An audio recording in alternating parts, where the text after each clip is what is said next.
Oke, sorry guys, gua semalam putuskan untuk selesaiin nge-record karena udah jam 12 malam lewat dan gua mau buru-buru tidur supaya rencananya bisa subuh di masjid. Tapi pas gua bangun paginya udah pakai alarm, bangun jam 6.10 karena subuh sekarang jam 6.20 di Kuala Lumpur sekitarnya. Gua udah bangun jam 6.10 tapi sangat-sangat berat buat gua untuk sholat di masjid, jadi ya sholat di rumah aja.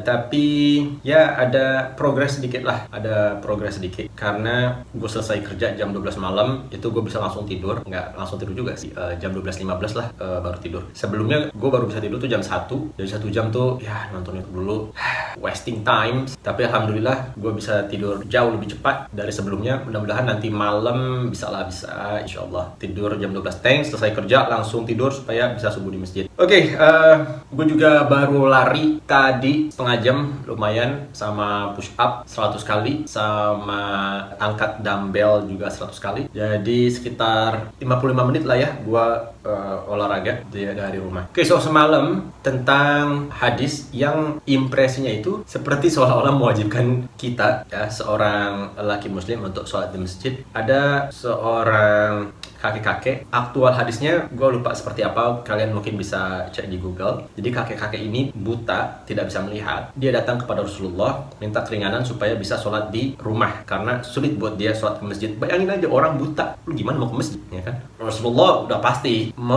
mengizinkan, ya boleh sholat di masjid karena ada halangan kan. Halangannya sangat masuk akal sekali lagi-lagi. Lalu ketika kakek itu berlalu, ada suara azan. Rasulullah bertanya, apakah kamu mendengar suara azan itu? Iya, Rasulullah SAW. Lalu Rasulullah SAW bilang, maka sholatlah di masjid. Wow, bayangin, itu orang udah tua ya, mungkin jalan aja udah susah, buta pula, nggak bisa melihat, tidak ada yang bantuin dia supaya bisa jalan ke masjid, masih disuruh sholat di masjid. Apalagi kita ya kan, yang obstacles-nya tuh nothing compared to this old man. And this is actually something I learned from someone else, but I probably will share about this special man or woman in another videos. Okay, the thing is, so I kind of genuinely question whether we can interpret this hadith contextually rather than textually, secara tekstual lah maksudnya. Kalau seorang kakek ini bisa mendengar suara azan kan, dan pada saat itu azan tidak mungkin pakai mikrofon karena teknologi belum secanggih sekarang, pasti dikumandangkan secara manual ya, azan biasa aja, Allahu Akbar, Allahu Akbar, itulah. Berarti posisi si kakek itu, mungkin rumah si kakek itu dari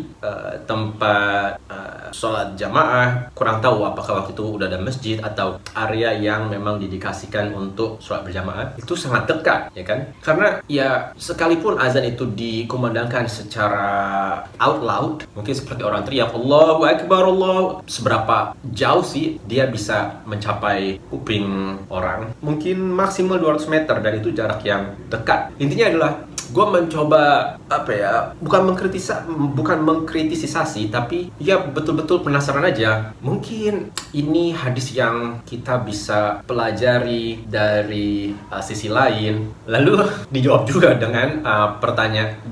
dengan jawaban yang logis, yang gue nggak tahu bahasa lembutnya. Dijawab juga dengan kritik yang sama kayak waktu zaman Rasulullah itu masih hidup ya, di Mekah, Madinah, Saudi Arabia. Itu mungkin 70% lebih dari itu ya, area gurun pasir yang tandus dan juga banyak binatang buas, binatang berbahaya mungkin kayak ular ya kan, dan sebagai macamnya. Tapi tetap disuruh seorang kakek tua itu berjalan, yang berarti each Muslim has their own obstacles, challenges, trials in performing salat di masjid. Zaman dulu mungkin seperti itu. Kalau sekarang tantangan kita itu ya hiburan, rasa malas, kasur yang empuk, pekerjaan, dan lain-lain, yang beda secara lahiriah tantangannya, tapi secara esensi itu sama. Whether we are prioritizing our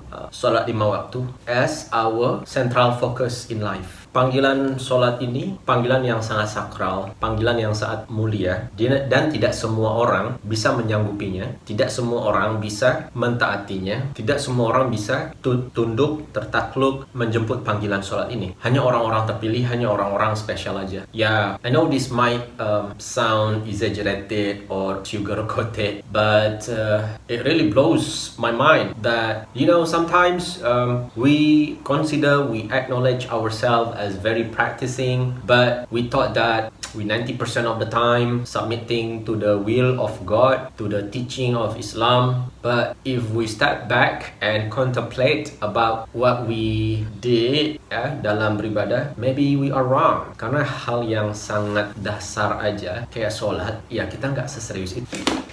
Okay, so sorry. Once again, I hope you don't mind deviating from the main topic. So, balik lagi ke pornografi, masturbasi. Pokoknya itu tiba-tiba gue lupa. Orgasme, onani, whatever. Yang kedua, yang pertama tadi menyibukkan diri, ya selain kerja, sholat di masjid. Yang kedua, itu olahraga. Tadi gue juga baru selesai olahraga. Sedikit tips ngomongin tentang olahraga. Gue sendiri udah sangat-sangat rutin ya berolahraga. Biasanya itu gua push up 300, angkat dumbbell 300, push up 100, angkat dumbbell 100, squat 100, so total 300. Dan itu biasanya memakan waktu sekitar 50 menit. Lama-kelamaan ini menjadi terbiasa dan sedikit lebih ringan, maka seharusnya gua meningkatkan bebannya atau kuantitasnya. Dari 300 itu gua juga pull up 50 kali, so total 350 lah, itu hampir setiap hari. Mungkin gua harus buat peningkatan, kayak kalau angkat dumbbell gua itu biasanya kanan 10 kilo, kiri 10 kilo, jadi total 20, atau naik ya, jadi total 25 kilo dari sebelumnya 20 kilo. Push up yang biasanya 100 jadi 120. Intinya adalah ada kenaikan itu seperti prestasi dan bisa meningkatkan rasa percaya diri ya, jadi lebih sehat tentunya, di samping berusaha semaksimal mungkin untuk tidak punya waktu lowong yang terlalu banyak, karena cenderung bisa menimbulkan rasa bosan. Dan ketika rasa bosan itu datang, bisikan setan itu yang sebenarnya sepele lagi-lagi kan, tapi bisa jadi sangat impactful in a negative ways.